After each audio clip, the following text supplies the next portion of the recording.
Hey gamers, I'm the dingy, dirty, sweaty Dance Dance Revolution map that one woman used to beat Melania in Elden Ring at level 1, Casey. And if real life had skill trees, then I put way too many points in cuteness. Oh. It's me, Patrick. Welcome to RPGaymer Season 3, Episode 4, a podcast about leveling up.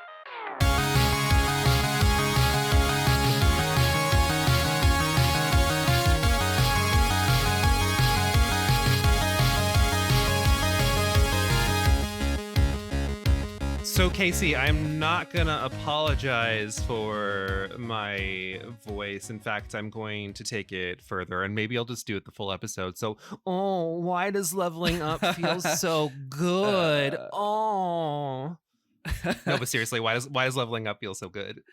I just love the accomplishment it gives you. So there in games like platformers, the accomplishment is like being able to like launch yourself across a pit of like spiky things or fire and like land on the As other like side. crazily as possible, yeah. Right, but like I'm really bad at those kinds of games, so I like games where the accomplishment comes in like a different form, an easier form, if you will, because your girl's not very good at platformers. Like it's like my least favorite game besides like sports, but I think that's like a gay thing. Sadness. I love platformers. I'm just not good at them. So like leveling up for me, I love seeing numbers. I love seeing stats. One of my favorite parts about games is when you like level up and it shows you the stats that have increased.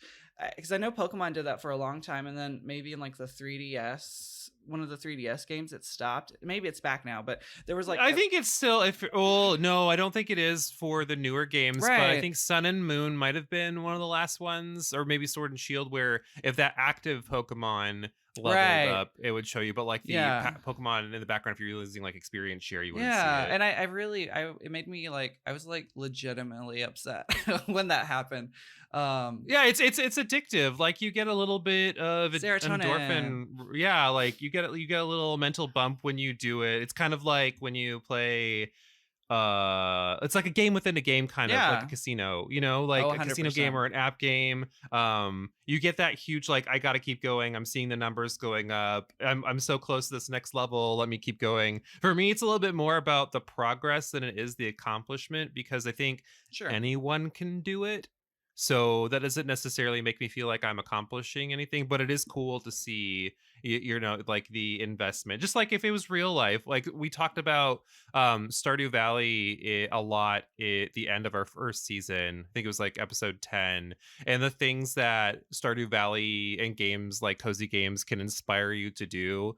And one of the things like they just naturally show you is that progression where if you do it more, you get better at it. And I feel like that is just in basis like leveling up and what you want to see. Like you do this, it keeps going, you keep getting better. What was the first game that you played that had leveling up? Because I mean, everyone starts at a different point. Right. So I initially grew up playing games like on the Super Nintendo, Mario, Link to the Past, and then like even like Contra and Duck Hunt. So like my first like taste of leveling that damn dog. My first like real taste of leveling up, and this will be no surprise to you, was Final Fantasy VII. I feel like I'm not surprised. I mean, like with all the conversations that we've had as friends now, everything for you just goes back to Final Fantasy VII. Literally like everything links back to Final Fantasy VII. I was like in first grade, and like it was the first game that I, like RPG I played. So I just have a connection to it. It was the first time I'd ever played or seen anything like that.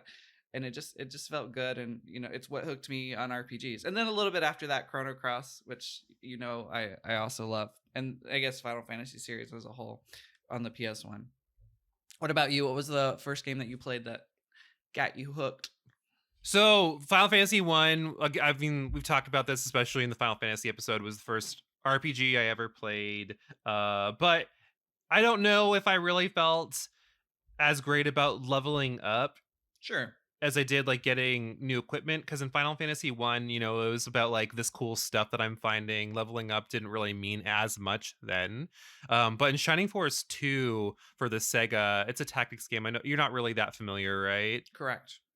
I if I had to sell any game for anyone to play on the Sega, it would be Phantasy Star 4 or Shining Force 2. But I Shining was never Force, much of a Sega kid. We had the handheld one, but that was it. Game Game Gear. Gear, Yeah, yeah, that's the yeah, only yeah. Sega thing I've played. Shining Force 2 is a lot like Fire Emblem, where the level ups mean maybe just a little bit more in terms of character progress. And you are working towards a promotion goal where halfway through, I think you hit like level 20, your character can like evolve its class basically, kind of like in Pokemon, where you evolve Oh, to the like next stage. a new creature. Yeah, so you felt like you were working towards something like promoting, and I know you're familiar with Fire Emblem, so Yeah, think about that whole like, you can promote when you get to a certain level, or you can kind of keep going. And that was exciting because you could see this change. You felt like, oh, it's not just about the number, there's a little bit more to it. yeah, Does that make sense? totally. Yeah, it's very satisfying. I do think Pokemon, just going back to that, it is kind of almost rudimentary in its leveling up, but like it's the evolution and the new moves that kind of makes it a little bit of a step higher, I guess. And I think it's kind of probably like that with Fire Emblem. It's kind of back to basics, but there's something really engrossing and addictive about that simplicity. Yeah, keep Pokemon at the back of your mind because I want to circle back to that in a little bit. Um, So we are talking about early games. I think for you, you started a little bit later because the Right. PS1 era, like it's not early. It maybe in comparison to now, but you think like most gamers kind of land starting with Nintendo from like our age. I feel like for our age, you started a little bit later. But how have you seen the evolution in leveling up and how it's changed? Like, how is leveling up leveled up Yeah. since the early days? What are some of those key differences that you're noticing, and what are some games that kind of illustrate that? I think for me, the most significant thing that I've noticed is I guess the process or the way that we level up. I mean, we started out mostly with turn-based battles, and sadly, at least to me, that's sort of like a thing of the past now. As I I still don't really agree. What was that? I don't know. I don't know if I agree with that. I think it just kind of depends on where you're looking. Like maybe AAA developers aren't Right. going Well, to I do it, mean, what most people but play, but there are games like Chained Echoes and Sea of Stars that's coming out that yeah, like kind of indie harken games will back to do that. it. I feel like game Baldur's Gate 3 is Oh turn yeah, based. that's So true. it just kind. I know what you're saying, Right. and Like it like we depends on are where you're starting to see him phase looking. a little bit. But yeah, it depends on where you're looking. Sorry, but But keep going. Keep no, you're going. good. No, you're good. Now we have games like Xenoblade Chronicles 3 and Final Fantasy 7 Remake where they're kind of touches of those old school leveling up mechanics, but they've really kind of turned things on its head in some ways to make it a little more accessible to more people. And I what I've really loved, because I think what I first noticed probably in like 2000 like 8-ish, when like Dragon Age and Mass Effect and all those BioWare games came out, it was that's when I really started taking notice of like skill trees and abilities, and I Yeah, feel that like is that's definitely the something. big point. Yeah, and I feel like that's something that obviously is still going on, and it's even kind of leached its way into non RPG games. So, having a doctorate in RPGs, I think Professor. that from the school of video games, yeah, I think, like you said, skill trees, skill points, choice in general is Yeah. what makes the difference in games. And, I mentioned Fantasy Star 4, where the only progress that you would see is your character levels up and you would just get these natural abilities. I think maybe a little bit sooner than when you're talking about games like Final Fantasy X was one of the Oh first yeah. ones where you Love. got choice Yes. because like once your character is locked into its sphere grid, but you can break into those other sphere grids, and all of a Yeah. sudden like Titus can learn white magic, Kamari can learn like Kamari literally can go anywhere because he has the Yeah. smallest He's skill like tree. the almost like a blue mage. Is that right? Yeah, Where he's he can kind of just he's do the blue anything. mage. And then so that was kind of the first game for me where I got to see a little bit more of that choice. And then I think the one that really drove it home was World of Warcraft. Oh yeah. Especially early because now and I mean Diablo as well. I'm not the biggest Diablo Not stan, not but your fave. Yeah, World of Warcraft, I definitely played a lot of in college, and even in the very early age, you got to see that skill point investment and how you could have a mage just like another character, or you could have a shaman like another player, but your characters weren't necessarily the same, even though you were the same class, because it was all about your personal build. Um, Yeah, I yeah, think that agent. that is the big point. Yeah, I think player agency is very very important. And I think over the years, developers have really realized that that's what we want. We want choice. We want to be able to make characters that the characters that we want. This is something that I think about a lot, like a lot. But do you think that RPGs would be the same without leveling up? And I ask that. No, you know what? I want to hear your thoughts first. You.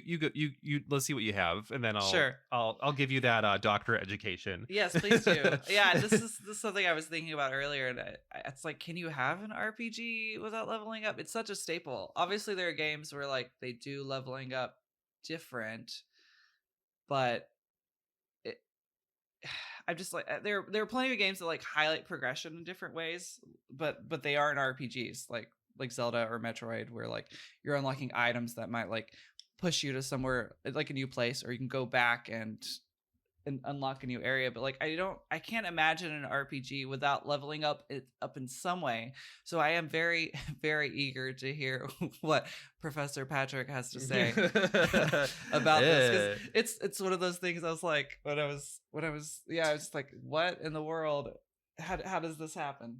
Educate me, please. So I mean, like I don't have a ton to say. I would just love to see it, because I think leveling up really just becomes so much about the numbers that at some Yeah. point they don't make sense. Like they don't, like, it doesn't matter anymore. Like you play a game like Disgaea where you're doing Oh millions my of god. damage, and Yeah. it's just the most extreme. And I but it's hard because, kind of like you said, you can't imagine what an RPG is, because for those of us who started gaming a lot earlier, leveling up is what made an RPG. Like, you had action Right. games.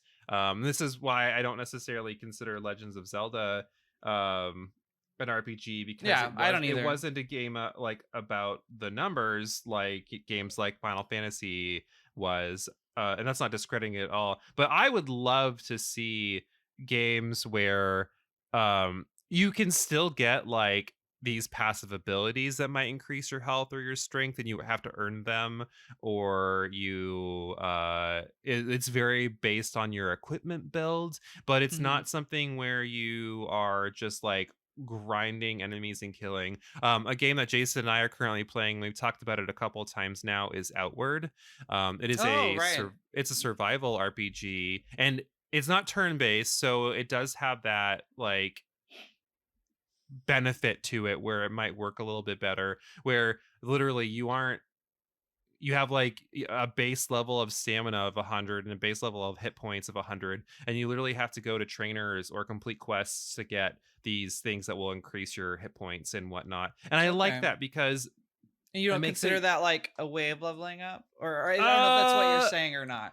I guess maybe I should have clarified. I guess I mean, in like a base, you kill things and you get Oh, experience got points. you. There, so So you're like saying that there are ways to progress, but you just mean that sort of you go in from level on an 1 to level 2, and your yeah. HP goes up 3, your strength goes up 1, etc., etc.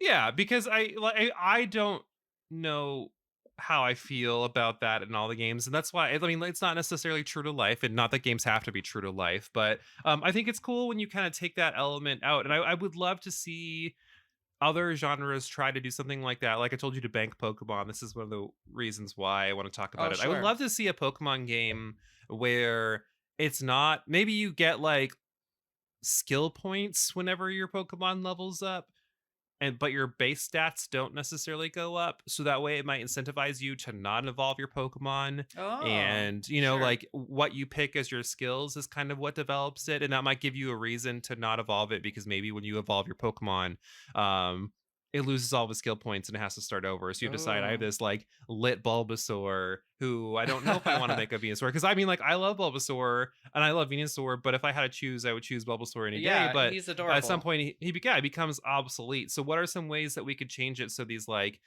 more novice level Pokemon can be more useful or I more love that. viable throughout the game? Yeah, It's it's the almost thing, I the wonder things if I think that's about.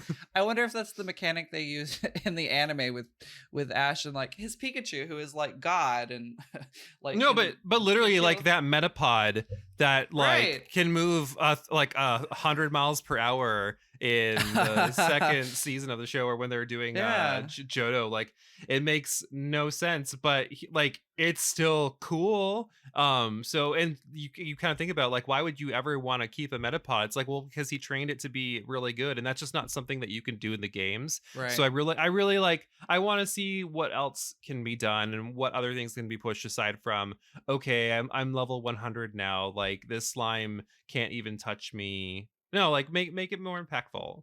So Zelda might not have like leveling up mechanics, but we are seeing a lot of non-RPGs that are starting to include ways to level up your character.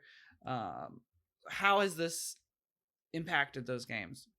So I think the blending of genres is one of the best things that can happen to a game.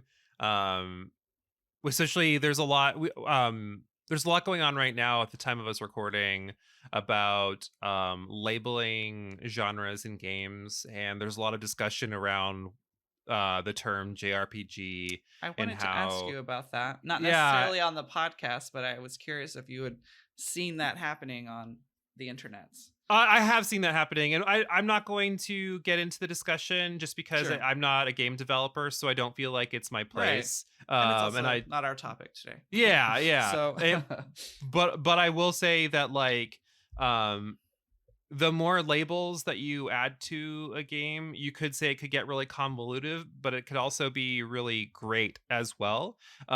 So we're seeing, you know, stale games or genres that could be really stale get better with the addition of leveling up. Like the first time I ever experienced this was on the Game Boy Color, and it was Mario Golf.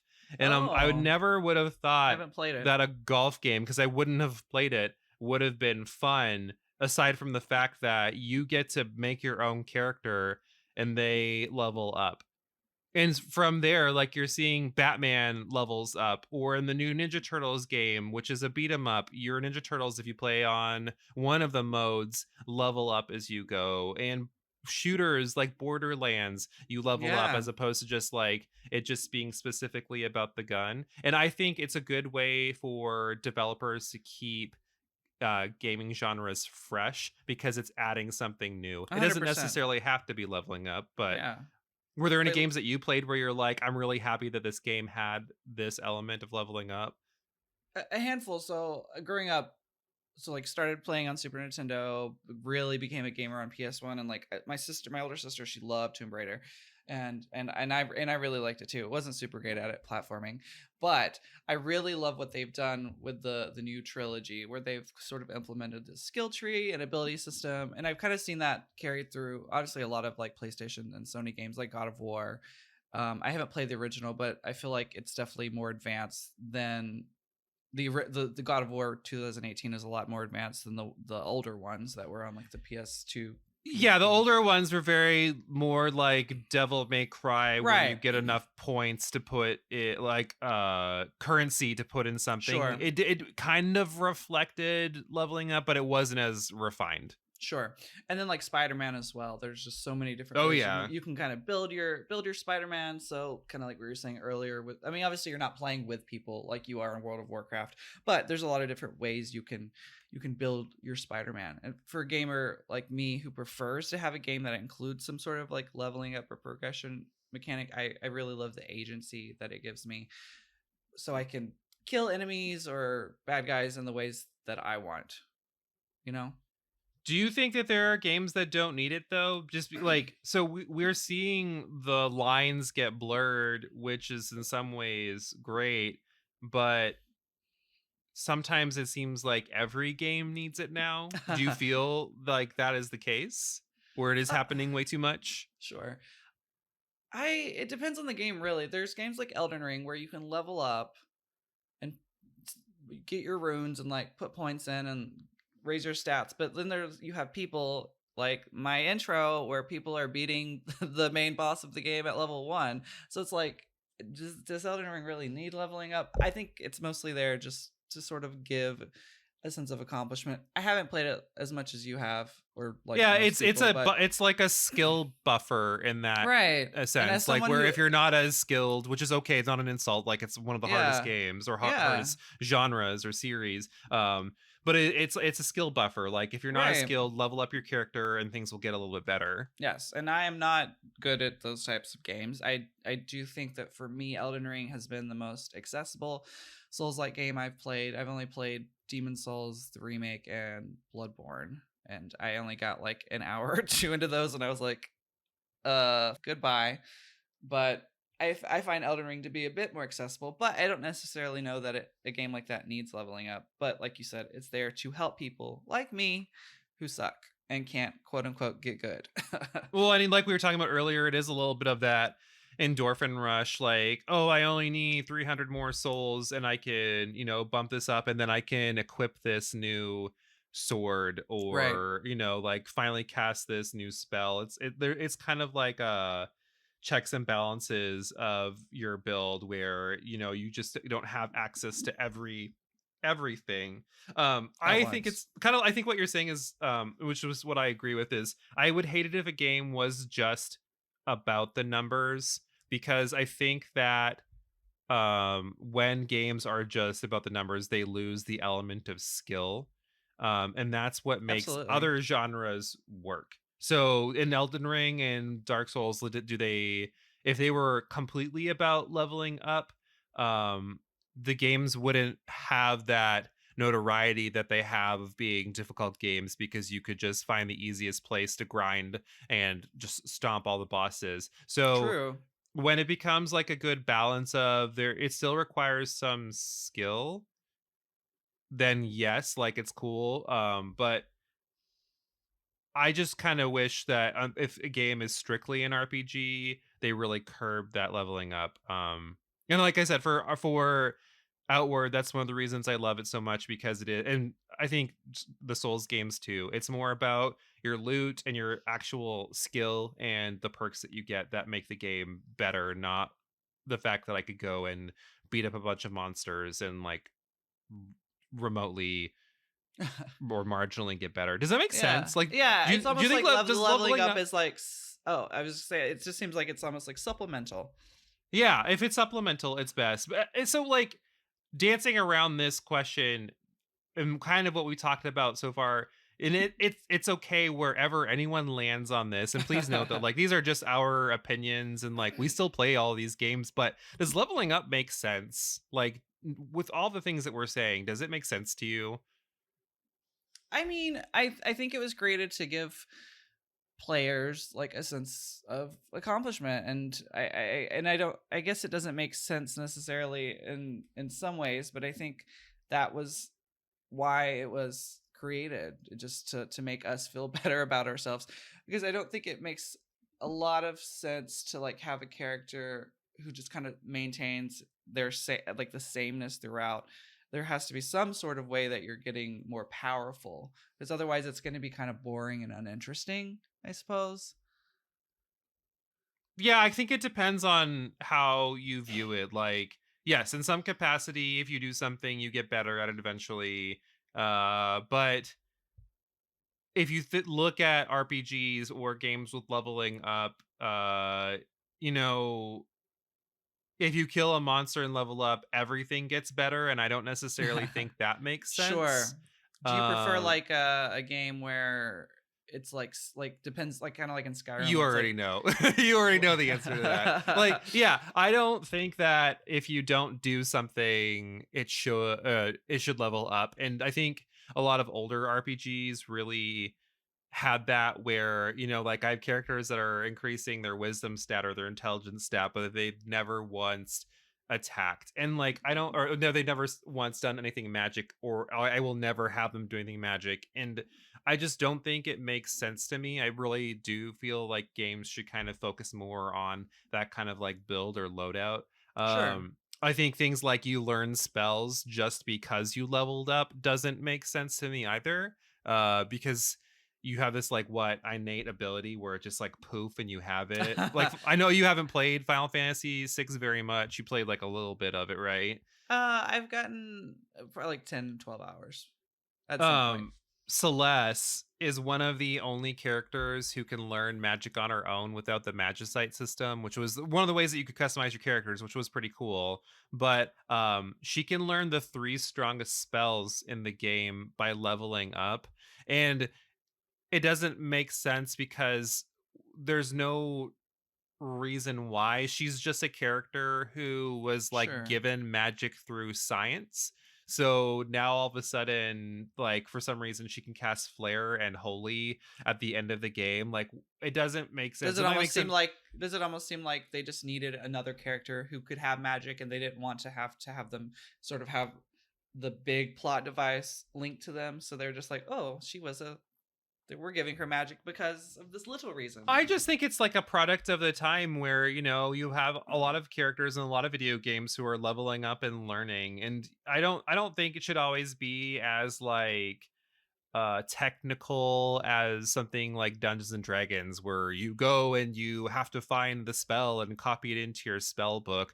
But I just don't see why like me beating up this blue slime means like I get the next, you know, You like become God.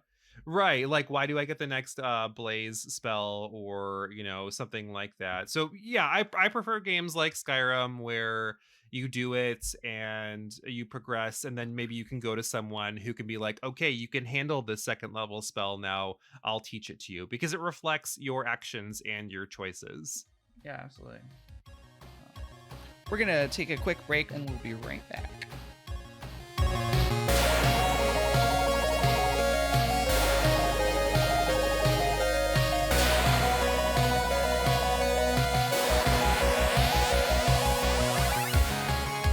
We just spent a lot of time talking about leveling up, but you can't talk about leveling up if you don't talk about grinding.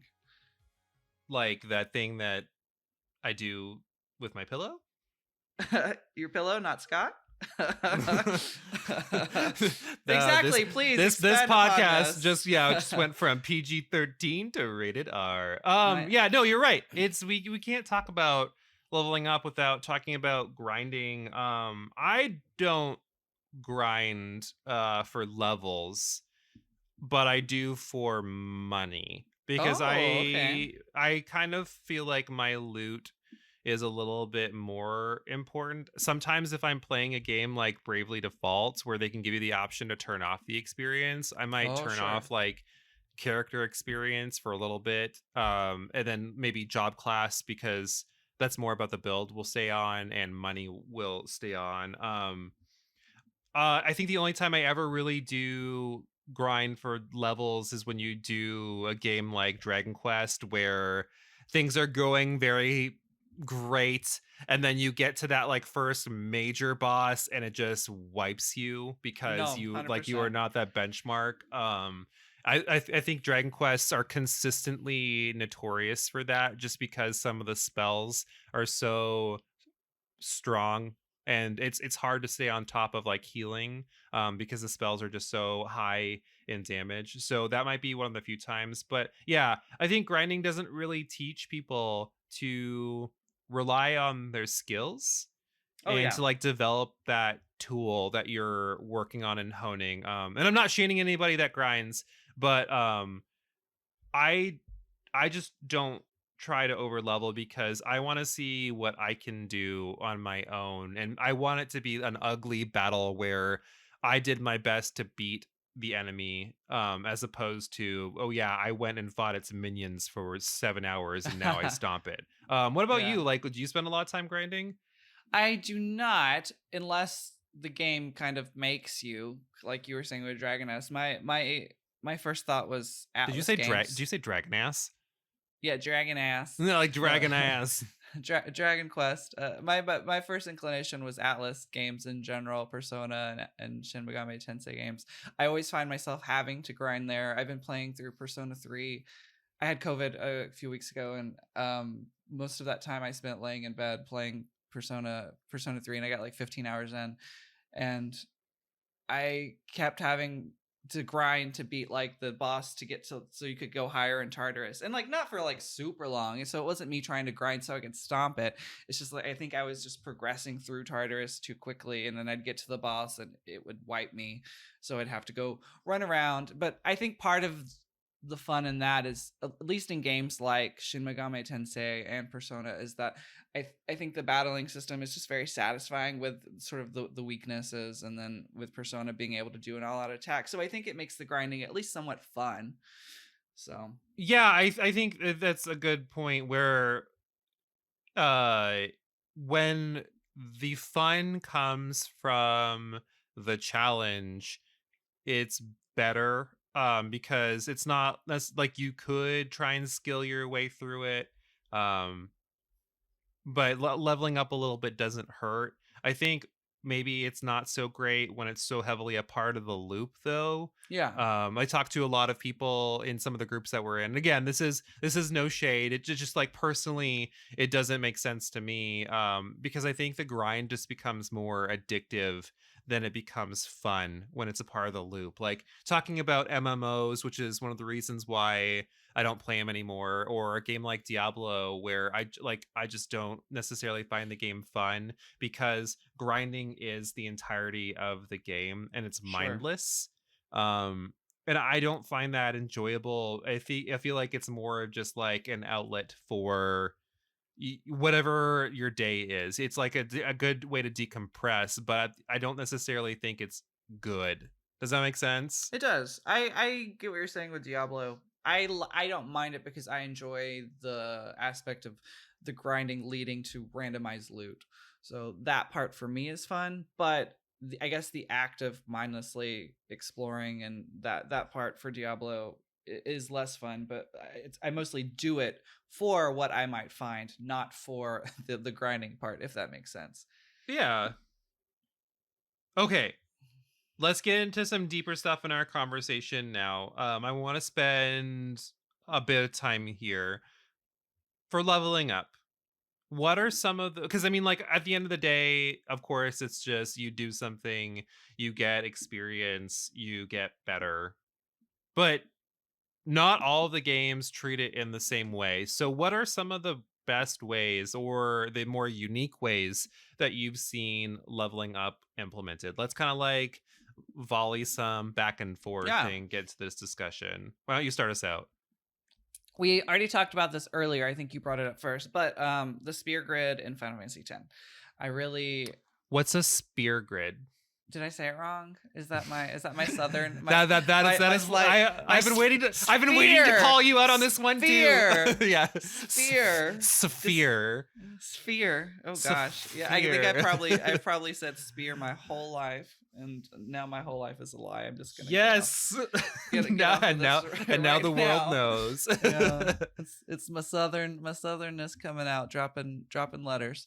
But this I'm gonna have to really think hard. It's like when I have to say, Sphera. and it's like, not to get off topic, but I think I've told you this. I say naked instead of naked, and to say naked, I have to really think about it and like visualize a Y in my head. So for sphere, I'm gonna have to visualize the PH really hard.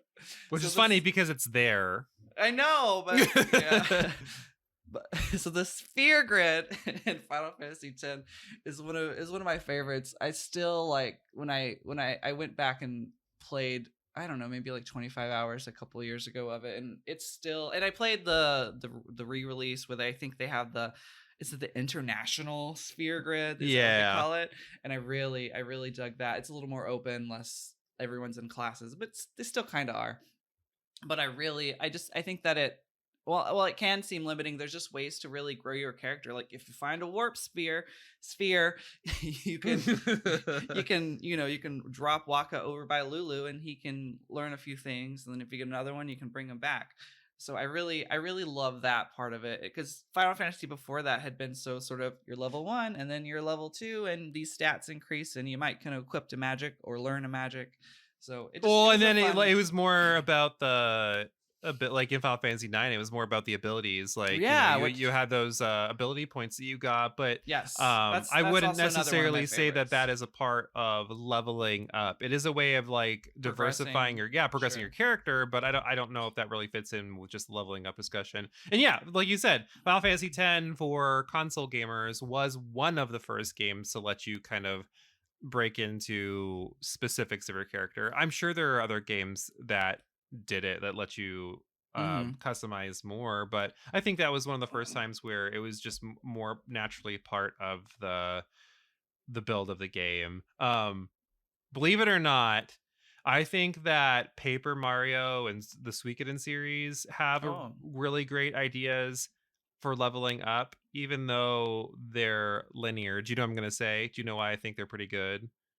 tell me. Because they scale experience points.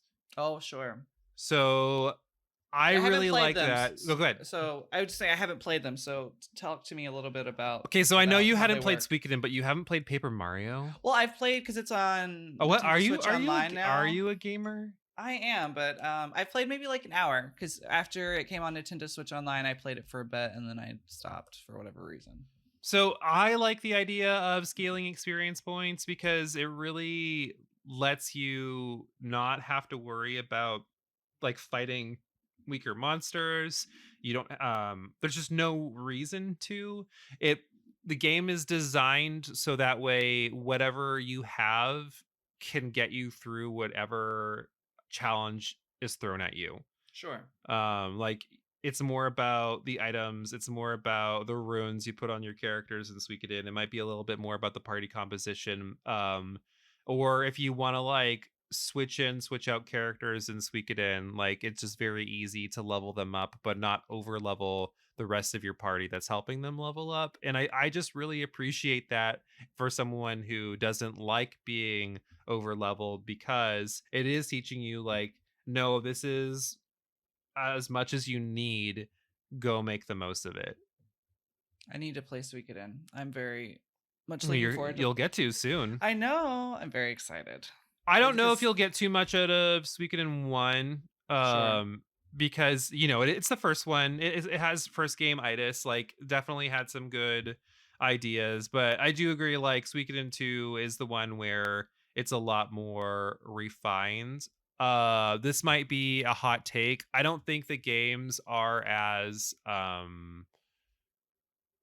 incredible as people make them out to be. And that, by that I mean like they're not S tier, but they're You're definitely gonna get like canceled, Patrick. yeah, probably. But they're A tier. Like they're still really good games. It was more just a unique experience. But yeah, I think Sure. those two definitely. I love how they do leveling up and experience. All right, back to you shooting the ball back. I really like Chrono Cross. I think its Yeah, leveling that's system. a weird one. It is a weird one where you only level up at a boss battle and you don't have traditional levels like 1 2. It's like a star system where like everyone gets a smattering of um stat points, but it kind of makes it so you don't necessarily really need or have to do random encounters. Like, and the game is made in such a way so the enemies are on the map, so you can avoid them altogether for the most part if you want or need to, or if you're playing the re-release, you can just turn it off. But I appreciate that because it can kind of speed it up a little bit, and you're gonna hit the bench points you need to progress your characters to make them more powerful for future bosses, but you don't have to do any sort of like Grinding. Yeah, grinding or even you random grind for encounters. elements and you grind for crafting materials, which Right. is one of the things that like Which is I important. like how that's done. It kind of, I don't know many if any RPGs that are like this aside from kind of like Outward, but it kind of reminds me of that where, I would love to play a turn-based RPG where yeah, you can get like crafting materials and money from defeating monsters, but like you only level up when you complete quests. Yeah. It's kind of very that vibe where it's cool. It makes that like big thing that you do very meaningful instead of it just being here's a huge experience dump. Hope you leveled up once or twice. You know what I mean? Like I think Chrono Cross is a good and I think one of the reasons why people think is a harder game is because of that, because you don't have the ability to just go out and spend Right. hours You're and kind of always hours. on par with what you're Yeah. going up against. And especially, I think by today's terms, you could probably obliterate some of the bosses now because we've seen it done harder and better. But like back then, I remember playing it, and there were definitely some challenging bosses, um, especially the dragon ones, where Yeah. you didn't really think about having to use buffs or having to make sure that the elemental field wasn't in the favor of the dragon's color, and like we see a little bit more of those types of um mechanics done now. So yeah, that was a good one. That's a good choice. These were the good ones. What are the bad ones? Oh What are some of man. the worst leveling systems? I feel like we This probably have one of the same answers oh, here. oh, maybe. Now that you say that, I'm like, I bet my second one. So this is I'm mostly saying this one because I'm playing through it right now, or I booted up my save from like 2 summers ago as I just wanted something easy and familiar to play. But I've been playing Mass Effect 1, Okay. and the leveling system, it just feels so inconsequential. It doesn't, it just feels like it's there. I don't feel like there's any sense of like progression after you level up and you put points into like your pistol or your if you've Tali, her Corian, whatever it's called, and So it's being an ignorant Mass Effect player, is it just one of those things where the level ups are just so minimal that like well, you don't honestly, really feel like it's doing much, or there's so many. So you've like the traditional level up system, like you go from like level 1 to 2, but then you have this like, I think there's probably like 12 or 15 like abilities you can put points into, and it's like, and then in each of those abilities there's like 15 like markers, and so when you level up you get 4 points to distribute amongst those things. But it's so easy. Like I'm like level maybe like 20 right now, and like my whole ability tree, it's not really a tree, it's just like a lines with dots next to them. It's like it's almost all already all filled. But every time that happens I don't feel more powerful. You're not really unlocking new abilities, you're just making the like 3 abilities you have stronger. Mass Effect is very much a game that I play mostly for the story. Like all the gunfights feel the same. I think it does a better job in two and three of making the progression and the leveling up feel a lot more impactful. But you could take it away and just make it like a shooter with a really good story, and I would honestly be a-okay with that. yeah, You haven't played Mass Effect? I don't not remember. zero. I've seen maybe like 20 minutes of gameplay from college. Gotcha. It's Yeah, I because don't it was an Xbox game initially, Yeah. so it makes Yeah, sense. I just like I couldn't justify buying an Xbox when I was in college. Like I didn't need a third system. I already wasn't getting enough schoolwork done. I feel like that Sure. would have been the nail in the coffin. That makes Um sense. I brought this up earlier in the episode, but I think Pokemon is Oh, really sure. boring for leveling up.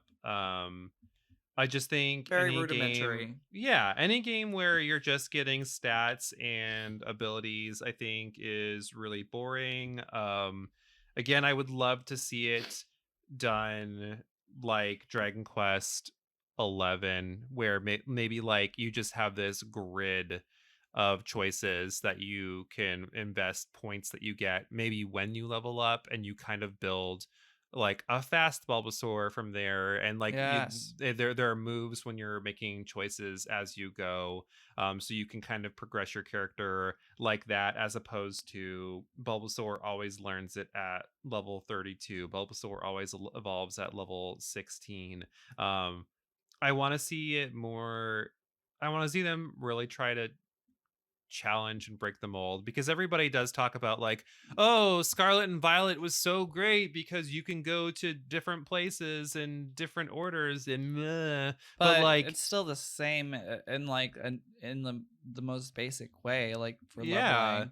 And also, like, if you happened to go in one direction, two things will happen. One, you're going to hit a wall of really tough trainers or Yes. gym leaders or the team star people, like that is very likely going to happen. Or when you decide to go back the other way, you're going to be over leveled for Right. everything. You And f- then that's yeah. not fun either because you're taking everything down in one hit. And that like that's not fun. Yeah, I think when I played, I don't remember what I think technically like the first gym you're supposed to go to is like a bug gym, maybe. I don't entirely remember, but I remember It's missing. either bug or grass, but I think you're right. I think it's Yeah, bug. but I remember missing it. I was following like a little. I was like just kind of glancing at a guide, and I somehow missed it, and I got like 4 gyms past that, and then I was like, oh, I missed this bug gym, and so I went, and it was just so sad. I like stomped and slaughtered her little bug Pokemon so good, and it didn't feel fun. It felt easy and disappointing. Do you know how cool it would have been? And this was my original prediction and theory, which I mean, like everybody was telling me I was wrong, and I was like, I'm just trying to be hopeful. I don't care. I know I'm not right, but I would have been so cool if you legitimately could have gone to any gym or like any of the Team Star people, and they scaled it to you. And then when you for every badge you had for whatever everything else increased in levels. Because I mean, like, if you think about it, does it make sense that any of the gym people would have higher level Pokemon than any of the other gym people? No. Yeah, But like, if I have 2 gym badges, then all the gyms now have level 20 Pokemon because that's probably about what my Pokemon will be by the time I get there. And the challenge just keeps on going up, and I can tackle them in whatever order I want. like And truly, like not just the pseudo. You could do it, but you're gonna get slaughtered and or stomp all over right, because the enemy. you're not walking your ass all the way up to that ice gym to Oh to yeah, do that battle. Like from that's not from gonna the happen. from the very beginning. And it's ironic that I'm saying that because I'm about to say the exact opposite of this next leveling system. So like level scaling can be great if it's done intentionally. And I don't mind level scaling except for what game am I about to say? Oh, I don't know. Level scaling. Yeah. Final Fantasy 8. Oh, yeah, that is on my. Oh, it is. That's Yeah, actually that was that's the game. That was the no, game. that's my other game too. I just forgot that was. Is it level? Is I guess it is. Is it? Yeah, that's level scaling. Oh man, I don't. I did not retain that information. I mean, I've played it a couple times, but yeah, I don't think I remembered it being that. Now that you say it, though, I'm like having all these things flooding into my brain. But yeah, it's also on my. It's also one of my least favorite leveling systems too. But I forgot about the level That's what I scaling. figured you were gonna put it on there. But yeah, it just like it defeats the purpose of leveling up. Yeah, Like there's just there's no reason to, and like the only way you really diversify your character in that game in general is the guardian forces and the abilities that you put on through that. But like, but you and can put the those on enemies, anyone. So like, no yeah, one's really and the enemies distinct. level up with you completely. So like there's only maybe 45 to 50 base enemies in the game, and like you see the same ones as you go, and for no reason they just get stronger all the time. And like again, I think level scaling can be really cool, but I don't necessarily think it the way Final Fantasy 8 did it was cool because it just kind of like why would you ever want to level up? I think that That's a game that could have benefited from just like maybe you just level up guardian forces and that's where you right. get everything, and you don't like, because again what's the point?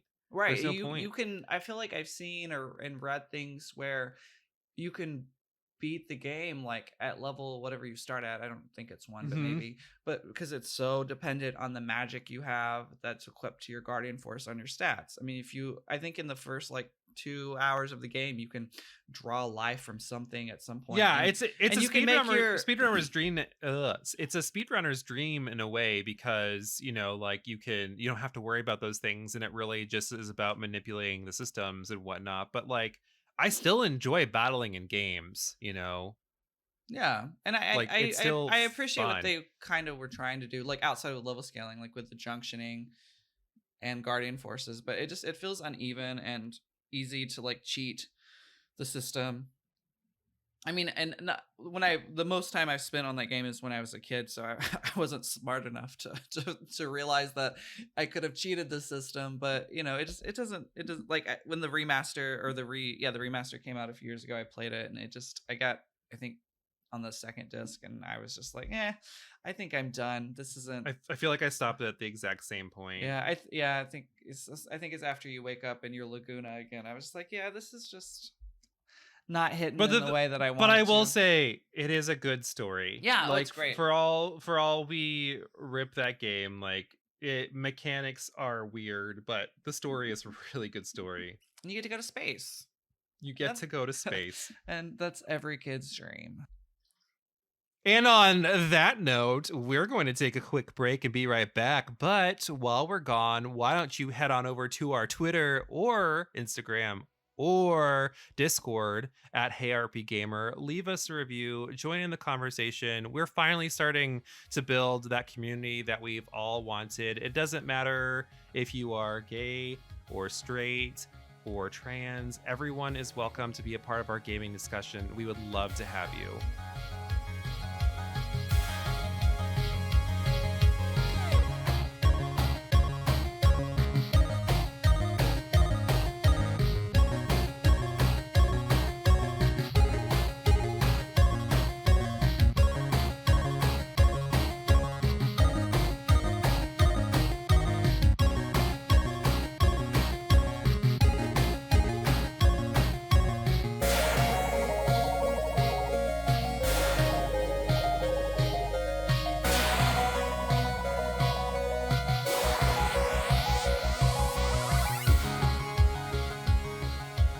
And we're back from break. This is our mid segment where we talk about what we're playing. So, Patrick, what you playing? Okay, so we just watched The Legends of Vox Machina again. Yeah. Like, this is air. We're recording at a very different time when this airs, like a month and some in advance. But I loved the show so much. It's one of the best shows I've ever seen. Like, it's just so good. They did such a great job with it. It inspired me to pick up a D&D like game. So I'm playing Pathfinder Kingmaker. Ooh. I've played a few games like this before. Like, I played Baldur's Gate 1 and 2 and Pillars of Eternity. I was gonna ask, yeah. This game is the most straight out of the textbook game that I have ever played in my entire life. And I mean that in the best and worst way possible. Like for a D&D? Yeah, it is like, it's literally D&D. Like, well, and I mean, like, I know Pathfinder is D&D, like it's based off an earlier version, but what I mean is, like, you feel like you're playing a game of D&D in your basement at a table. The rule set is completely in there. Like, you have to figure rations in when you're feeding people, and all of the status effects, and determining if your character is flat-footed or not, or, you know, I mean, like, everything is in there from the rule book, which is really cool because I find it really hard to find a D&D group to play with. So in that capacity, it's nice to see this. I was not ready for that when I first walked into it, though. It's a lot. Yeah, it's a lot. And this game is overwhelming in the sense of, not only do you need to manage your party and your traveling, but you actually need to manage a kingdom, obviously, because it's called Kingmaker. And you have these like little countries that you just slowly get to inherit, or states, if you will. I know it's not necessarily like, I think your goal is to form a country. I'm not as far in it yet. But you have to protect the people. You have to complete quests within a certain timeline. You have to answer the people's needs and make sure everyone's well taken care of. You have to build the right buildings, and also go on your adventures and not get slaughtered. Hopefully that, and like little things that like you wouldn't see in Pillars, because I recently just finished Pillars. I'd started it a while ago and I just picked it back up because Vox Machina actually inspired me to finish that first. And you don't have to worry about little things like the only way to kill a troll is to hit it with fire or acid.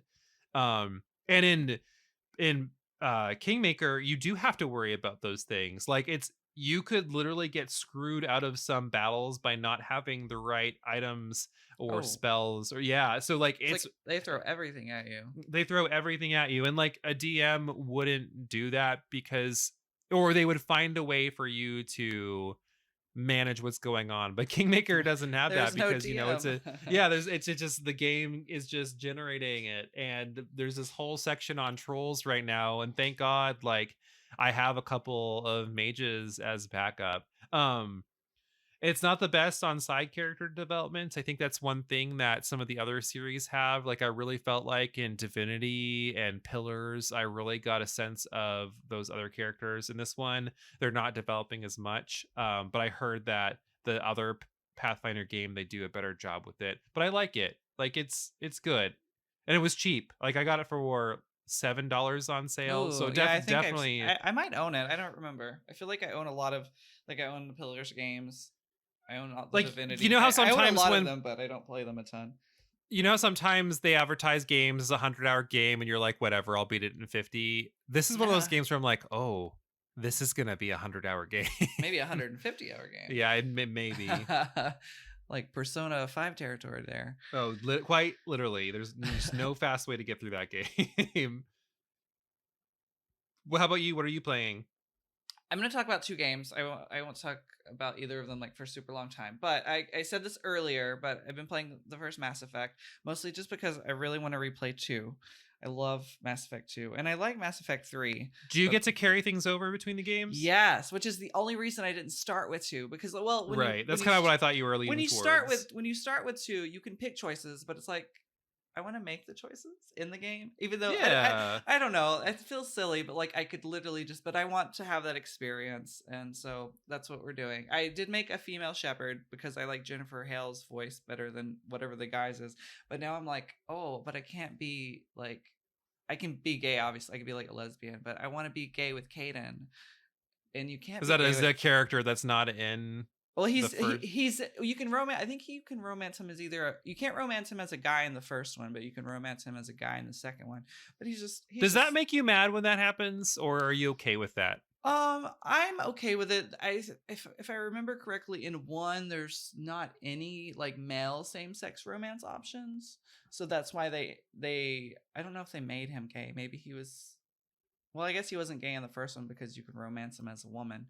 But I I don't want to know. talk about that real quick because I've heard Yeah, some people complain about that in a please. variety of games. And we were talking about Stardew Valley and how like we love Stardew Valley, but like definitely top games, but some of the relationships didn't feel genuine because it just kind of felt like a palette swap, if you will, in Oh, terms of the sure. relationship. I Like get it that. didn't matter if you were a guy or girl, I like it can was see the that. same. It kind of feels like that way with Mass Effect in some ways. And in real life, it's the same thing too. Like there are some people that aren't gay and you're not Right. going to be able to date them. So like No I matter feel like if how that hard you reflects in try. games, like that's okay as long as the gay characters aren't like the biggest tropes. You know what I Sure. mean? Like And Mass make them Effect is genuine really good people. about like not making their characters trope. I think even in Mass Effect 2, there's a character, her name is Jack, and I think initially she was going to be either gay or bi, but like it was during the time where like Fox News and everyone was attacking video games for including like same-sex stuff.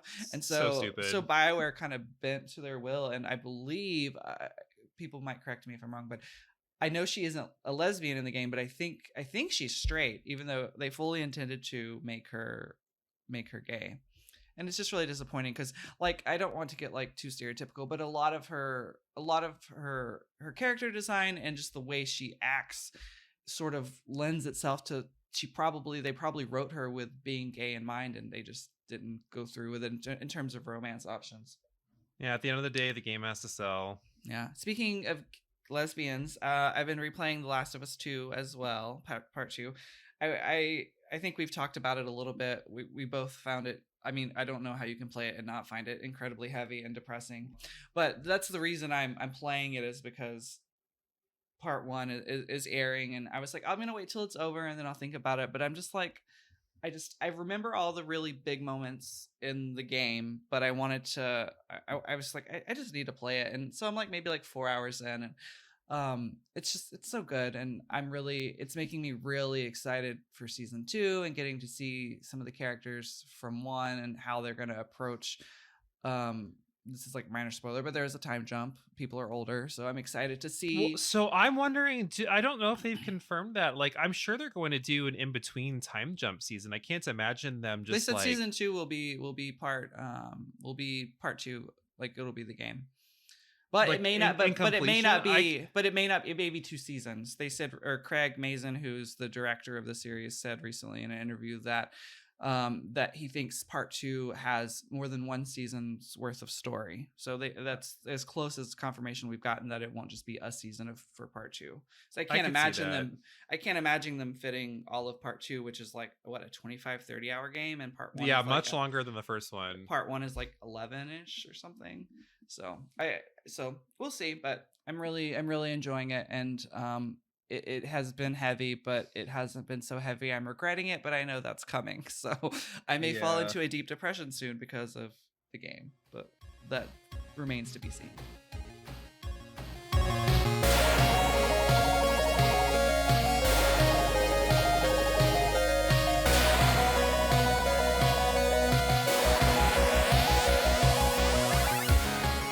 And we are back for our final segment of the show. And Casey, I want to know, would you like to play a game? As long as there's no weird boxes on my head or I'm thrown into a pit full of needles, then yes. I actually think the first movie is good. It's good. I will never watch anything beyond the first movie. I haven't watched past 2 because that's part 2 was too much for me. Yeah, that's when I realized I can't handle violence in movies. Video games, throw it at me, but movies, there's really got to be a good plot.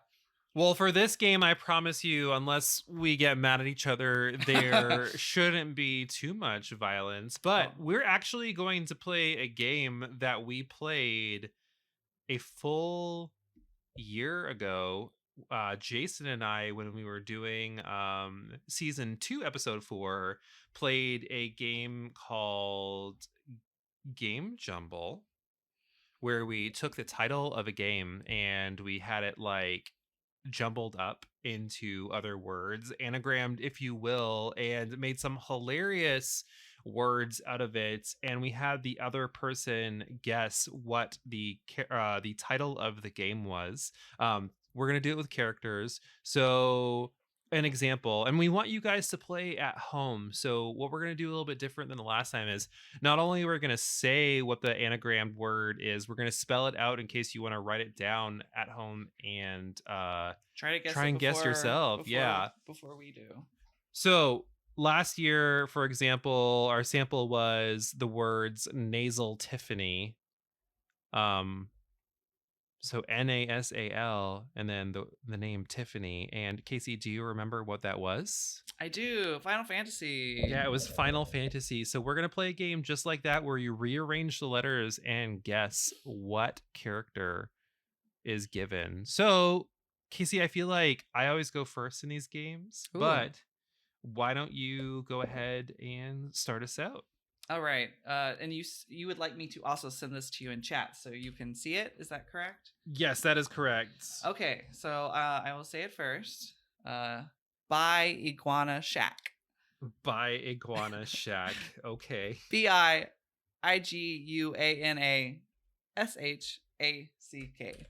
I'm sending it to you now. And I'm assuming that you vetted your choices into games that I actually play, right? Maybe you played this. I think once I give you the hint, you'll be able to get once I give you the franchise, I think you'll have an idea. I don't actually remember if you've played this or not. And I've only played a little bit. Iguana Shack. I don't know if I know that one. Okay, I'll give you a clue on me. Yeah, drop a clue on me. You want a friend? I'm gonna give you a franchise because I think it's the Yakuza series. Which have you played? Have you or no? I haven't played any of them. Oh, okay. I thought you had played the old Casey, one. you suck. No, I don't know who it is. I don't know. I've never played any of the Yakuza games. That's all right. It's Ichiban Kasuga, the main character of of the new Japanese game. I have one more that's Japanese, but you should probably get it because you played it. I know that for certain. Okay. Oh, you were mean to me, Casey. Maybe I should be mean to you. Pick one. Okay. Be mean. Okay. Slap My me in the first face. one for you, and I know you've played this game, is Wanna Dryer. Wanna Dryer? Wanna Dryer. WANNA. DRYER. Wanna Dryer. Wanna Dryer. I don't. You have actually, yes, I would love a dryer. You want to bring me a dryer? Yes. Our building dryer sucks. So. I'm very proud of the clue for this one. I'm probably not going to give you the franchise. Yeah, that's fair. Give it away. But yeah, think about it for a second. I am. I'm looking. And again, play at home. Write these down. Yeah, tell me. Give me a hint. Speak from the future to my ears, people. Please, tell me what you think. Yeah, give me a hint. Okay, my clue. I'm so proud of this clue. Oh boy. A washer chooses, a dryer obeys. What? A washer chooses. Jason would have had this in a second based on that clue. What is the clue like that's specific to the game? Yes. A washer chooses. A washer chooses. And are we doing just RPGs? No. Oh, I only picked RPGs. That's part of the reason why you got Ichiban, because I just picked RPGs. Okay. No, I just pick characters that I think you know. Most of my characters are RPG characters, but not all of them. Got you. A washer chooses, a dryer obeys. Washer chooses. Washer. I'll give you another little clue. It's obviously a quote that the character says. Oh, a washer chooses. Okay, a washer. That's not the literal clue, like the literal quote, but that's just me using the. Yeah, give me the franchise. I don't think I'm be very good at BioShock. My brain. I'm thinking. What's his name? You can describe him too. It's not the. Andrew Ryan. Yeah. Yes, it's Andrew Ryan. Ryan, you got it. Yeah. A man chooses, a slave obeys. Yeah, no, totally. That was good. I was proud of that one. Okay, your turn, Casey. All right. I'll give you an easier one. Yeah. One that I actually know. All right. You should know this. So it's no mohair risk. NOMOHAIR. I can't spell. RISK. It's Kimari Ronso. Yes. How did you get it so fast? That was really good. Because I also had Kimari. Yeah, I had Harris Kimono. Oh, I love that. That's for one of mine, and my clue was the only blue mage that's actually blue. Oh, I love that. Yeah, that would have been a good. Yeah, I wonder if we'll have any more. I also try to pick things I didn't think you would pick. So we'll I know. see. Same. There's one that I thought you would pick, but there was a handful that I picked, and like there weren't any good. Like I tried Yuffie and whatever her last name is, and there was like nothing good for that, and for those of you at home listening, we obviously don't make these ourselves. You can go on a generator and have them generated I'm for not you. That smart. But some of them like will give you 12,000 results. Literally. But fortunately, I'm not sure if the one you used did it, but it like had the ones that were actually words up top. Oh sure, yeah. One of the ones, there was 2 websites I went to, and one of them I quickly realized was shit. And the next one I was like, oh, it's actually showing me the good stuff at the top. All right. Anyways, I'm gonna drop you your next one, and the next one is Evil Ninja Tell. Okay. EVILNINJATELL. Evil Ninja Tell. Let's see. I guess it could have been Tell Evil Ninja. I probably should have rearranged that better, but oh well. It's all good. I mean, it's not like we had to write a story. So that could be its own, man. Evil Ninja Tell. Give me a clue. You absolutely know this character. Okay. Their favorite food is sandwiches. Sandwiches. Sandwiches. Is it an RPG? Will you tell me that? It is not an RPG. Oh, Jill. No. Well, there's Jill Valentine. Yeah, Jill Valentine. Okay. I was like, can you spell that with that? Oh, fun. That was a good one. I almost did her, but then I thought we were just doing RPGs. I should have asked you. That's okay. I mean, like it'll still be good. It'll still be good. So yeah. All right. Okay, buddy. Lay it on me. All right. I think you've played this game. I hope I played this game. I think you have. But even if you haven't, I think you won't get it. So it's Fat Gloria Ivor. FATGLORIA IVER. Fat Gloria Ivor. Yes. I think even the clue would tell you. Fat Gloria Ivor. That's her name. I might need a clue for that one. There is a Netflix adaptation of the game. You probably haven't watched. I don't know if you've watched it, but I'm pretty sure you played the game. If you haven't played the game, I'm disappointed in you. If I tell you, no one can see me batting my eyelashes right now. Like, I don't know. It's very cute. If I tell you the franchise, I think you would immediately know. That's also a hint. It's an RPG. Yeah, not like it's like a Western RPG. Yeah, I have a feeling it's probably. Did Dragon Age just come out with a show? They did, but it's not Dragon Age. Okay. This is like really like it's one of the most common characters, one of the most popular characters, one of the most popular games. It's the third in a series. Well, I guess this person's in all of them, but the most popular one is the third one, which just got a re-release, a remaster. What third game just got a remaster? Do you want the franchise? It'll just tell you. The Witcher. Oh, Geralt of Rivia. Yes. Okay. That makes sense. I mean, it's kind of his name. I don't think of is literally part of his name, but I didn't want to just do his first name. No, I think his name is Geralt of Rivia. Is it? Oh, yeah. Is that, I guess, how they do it in their fantasy weird world? Yeah. Well, that's what I don't actually. I mean, people can fact check us on that one. I've played like 30 hours of The Witcher 3, but I'm still like in the second area of the game because I just get so caught up in side quests. All right, shut it. My turn. Let's go. Okay, are you ready? Yes, sir. Are you ready to meet? I feel like some of these are drag names. Ooh, my next one I'm gonna do is a drag name. This one is Benita Lizard. Benita Lizard. I feel like I almost picked this person because that looks really familiar. I have a feeling this is someone you probably would have picked. I feel like that looks so familiar. Like I remember seeing it in a list, and then I was like, I don't think I picked it. Benita Lizard. Benita Lizard. You go ahead and give me a hint. I'm not good enough to get it without a hint. Half monkey man or world famous soccer player? You decide. What? Half monkey? What? Half monkey man or world famous soccer player? You decide. You 100% know who this character is. I will tell you that. Like, I'm sure I do. No doubt in my mind. My first thought was Waka, but I don't. It's not Waka.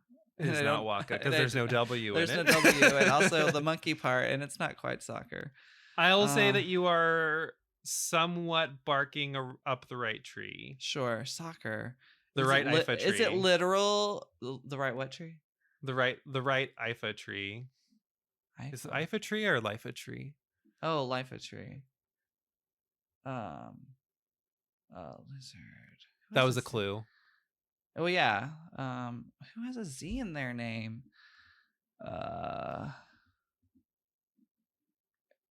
It's not a Final Fantasy. Is it Final Fantasy? It is a Final Fantasy character. Okay, yes. Well, I may not get this then.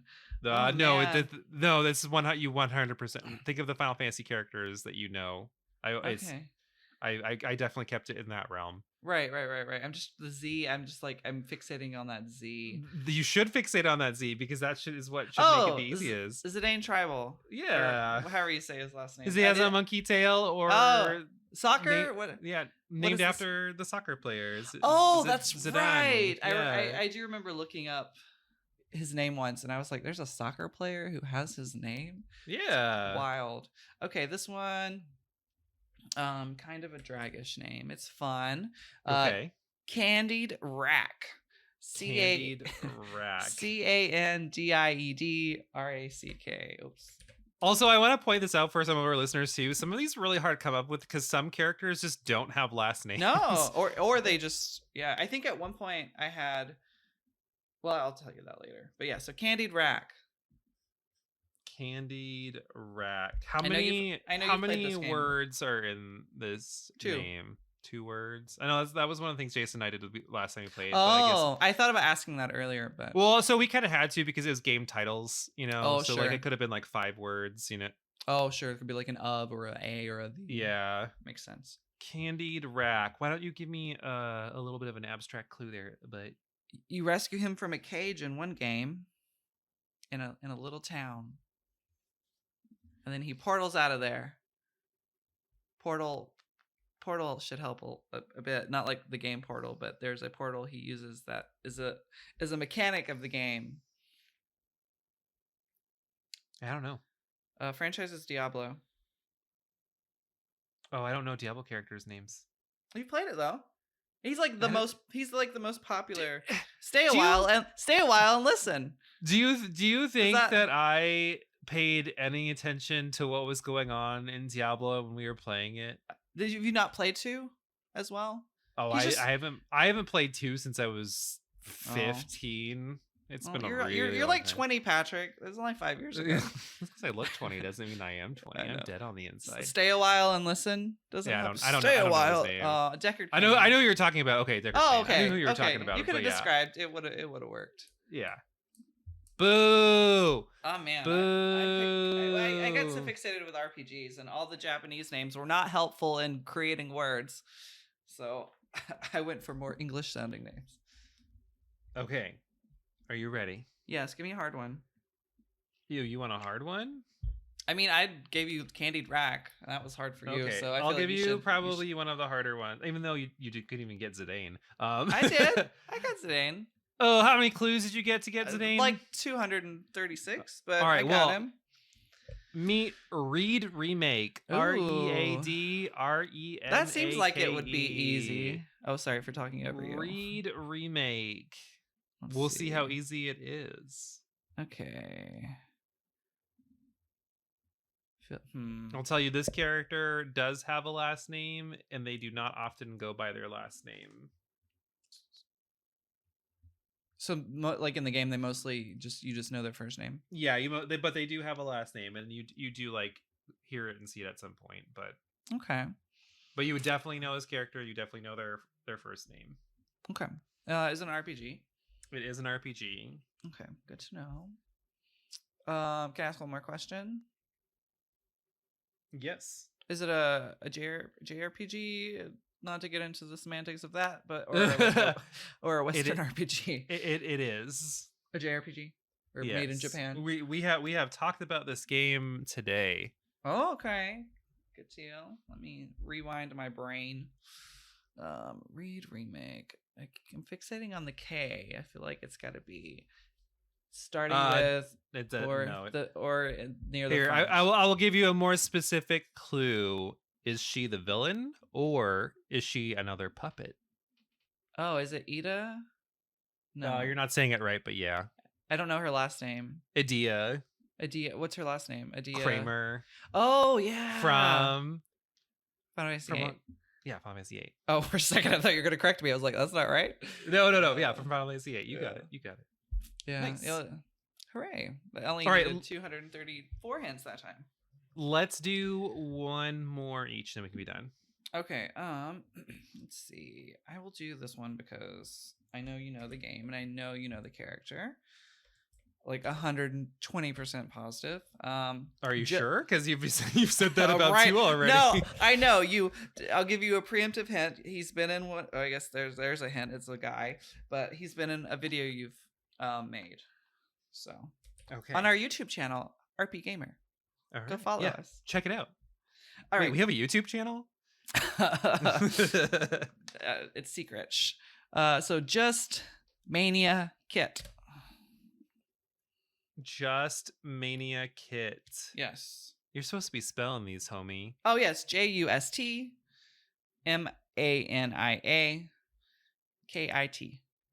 Just Mania Kit. Was it my video or was it your video? Your video. My video? Yeah. It is. Well, I'll give you a second. If you want another clue, I'll tell you. I feel like it's probably. Is it the coming out video? Should I tell you that it is the coming out video? I was gonna say I can tell you what video. Who did I talk? I talked about Ryu. I talked about. I don't remember. I think you talked about him. Is it Kanji? It is Kanji Tatsume. I don't know if I'm saying that right. I hope Tatsume. That seems right. Tatsume. Sweet. Yeah. Good job. All right. Are you ready for your last one? No. Okay. This one I don't think is that hard, but we'll see. Casey, I hear you're into power things. But are you into Power Smiler? Power Smiler? Power Smiler. POWER SMILER. They are not an RPG character. Good to know. Have I played the game? Do you know? I think everyone in some capacity has played this game. Okay. I would argue that most people have played one of these games. Okay. And you said not an RPG. It's not an RPG. Power Smiler. Whether you are good at them or bad at them, it is very likely that you have played this game. Oh, so a platformer? Possibly. Possibly means yes. You need a clue? Yeah, give me another clue, please. Is the epitome of gaming sidekicks. Oh, there's not a. My first thought was Tails, but there's no T there. What is no? Or is there? What? I feel like that's a hint that I don't understand. I'm not that intelligent, Patrick. I think you might be onto something there, but I also think that you are not onto something there. And I'm sure. Is it a Sonic game? I mean, you telling me that is not going to help me get it because I don't know Sonic that well. I think you are right, but you are also wrong at the same time. Oh man! Like you have the right guess, but you are not right. He has other sidekicks. Is that no? Okay. It is Tails, but it is not Tails because Tails is not Tails' name. Oh, I didn't know that. Okay, yeah. So what's what's his name? And why is he called Tails? Because what's his last name? You do know his name. Yeah, I forgot. It's a MILE. It's miles per hour. Oh, okay. Miles per hour. Oh my god, that's so good. You knew that, right? No, I didn't. I really have played Sonic from like on the Game Gear, throwing it back to like an hour ago in the conversation. That's probably the only time I've played really? Sonic. Oh, wow. Well, so I was right. Everyone's played Sonic. I have played it, and I'm familiar. I know all. I feel like I know all the bad things, like where Sonic gets kissed by a woman. Oh yeah, which is weird. I don't think it's that weird. I'm not gonna shame anyone for their things, you know. You like what you like. Well, on that note, this was fun. Listeners at home, how many of those did you get right, honestly? Because we did miserable, but that's okay because I can always cut it to make us look good. I won't. But I could if I wanted to, because I have that power. But why don't you, while you're listening to my voice, head on over to Twitter or Instagram or Discord and tell us how many answers you got right. Or if you want to, you also can drop us your own anagram characters and we will do our best to guess them. Stump us, please. Yeah, please. Also, we want to thank our Patreon subscribers. As usual, this would not be possible if not for you. Today was super fun, Patrick, especially since it was just us. Yeah, no, Jason. Woo! Sorry, Jason. I'm not sorry, Jason. Also, we're leaving this in. I know. If you enjoyed listening to us today, be on the lookout for our next episode, which is going to be all about PS1 RPGs, coming up in 2 weeks. We appreciate you all for listening and hope you had a great time. Now go out there and get gaming.